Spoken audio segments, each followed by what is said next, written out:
Hello বন্ধুরা, আমি না বসে বসে চাল ভাজা খাচ্ছি দেখো। আর রিও না এখন চাল ভাজা খাওয়ার জন্য আড়ি করছে জানো।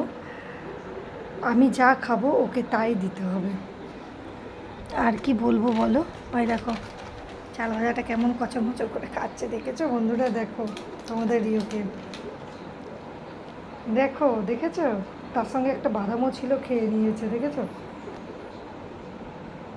দেখো বন্ধুরা দেখো, রিও বন্ধুদেরকে বলে দে মায়ের সঙ্গে আমি একটু চাল ভাজা খেয়েছি। বন্ধুরা দেখো, রিও এমনি অন্য কিছু খাবে না, যদি আমি যেটা খাবো সেটাই খাবো, জানো বন্ধুরা? দেখো তোমাদের রিওকে একটু টাটা করে দাও রিও বন্ধুদেরকে। রিও বন্ধুদেরকে একটু বাই বাই করে দাও, বলো আবার তোমাদের সঙ্গে দেখা করবো। এবার রাখি, পরে আবার আসবো তোমাদের কাছে, ঠিক আছে?